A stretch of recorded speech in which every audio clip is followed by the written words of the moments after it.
പാണഞ്ചേരി ശ്രീ മഹാദേവ ക്ഷേത്രത്തിൽ അഷ്ടദ്രവ്യ മഹാഗണപതി ഹോമം ഗജപൂജ ആനയൂട്ട് ഭക്തി നിർഭരമായി ആഘോഷിച്ചു. പാണഞ്ചേരി ഗ്രാമപഞ്ചായത്തിലെ പാണഞ്ചേരി പ്രദേശത്ത് നൂറ്റാണ്ടുകളുടെ പാരമ്പര്യമുള്ള മഹാദേവ ക്ഷേത്രത്തിൽ കർക്കിടക മാസാചരണത്തിൻ്റെ ഭാഗമായി അഷ്ടദ്രവ്യ മഹാഗണപതി ഹോമവും ഗജപൂജയും ആനയൂട്ടും ഭക്തി നിർഭരമായി ആഘോഷിച്ചു. ക്ഷേത്രം തന്ത്രി ബ്രഹ്മശ്രീ തരനല്ലൂർ പടിഞ്ഞാറമനയ്ക്കൽ പരമേശ്വരൻ നമ്പൂതിരിപ്പാടിൻ്റെ മുഖ്യ കാർമ്മികത്വത്തിൽ നടന്ന ചടങ്ങുകളിൽ നൂറുകണക്കിന് ഭക്തജനങ്ങൾ പങ്കെടുത്തു. അഷ്ടദ്രവ്യ മഹാഗണപതി ഹോമത്തിനു ശേഷം ഗജപൂജയും ആനയൂട്ടും നടന്നു. ഭക്തർക്ക് പ്രസാദ വിതരണവും ഉണ്ടായിരുന്നു. എല്ലാ വർഷവും കർക്കിടക മാസത്തിൽ ക്ഷേത്രത്തിൽ നടത്തിവരുന്ന അഷ്ടദ്രവ്യ മഹാഗണപതി ഹോമവും ഗജപൂജയും ആനയൂട്ടും പ്രദേശത്തെ പ്രധാന ആത്മീയ ചടങ്ങുകളിലൊന്നാണ്. ഭക്തിസാന്ദ്രമായ അന്തരീക്ഷത്തിലാണ് ചടങ്ങുകൾ നടന്നത്. പരിപാടികൾക്ക് ക്ഷേത്രം ഭാരവാഹികൾ നേതൃത്വം നൽകി.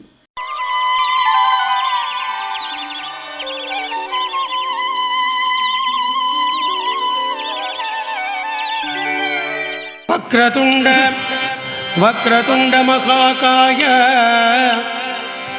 വക്രതുണ്ട മഹാകായ കോടി സൂര്യ സമപ്രഭ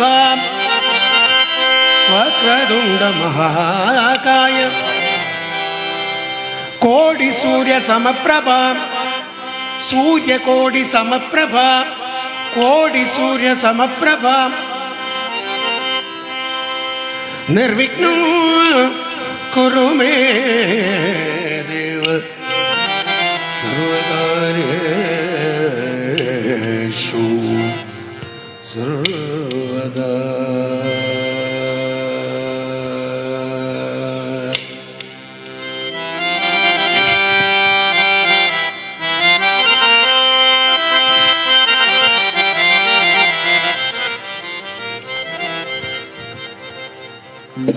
പ്രഭോ ഗണപതേ പരിപൂർണ വാഴ്വരുളാകെ പ്രഭോ ഗണപതേ പരിപൂർണ വാഴ്വരുളാകെ.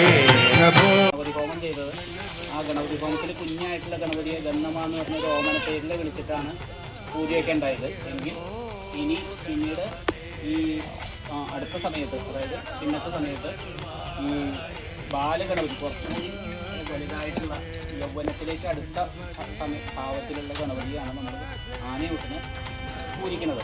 അപ്പോൾ ആനയുടെ പോലെ തന്നെ കൂടുതൽ ശക്തനായിട്ടുള്ളതും കൂടുതൽ കാര്യപ്രാപ്തിയുള്ളതായിട്ടും പെട്ടെന്ന് ഓടി നടന്ന കാര്യങ്ങൾ നടത്തുന്ന ആളായിട്ടുള്ള ഗണപതിയായിട്ട് സങ്കല്പിച്ചിട്ടാണ് പൂജയൊക്കെ ചെയ്യുക.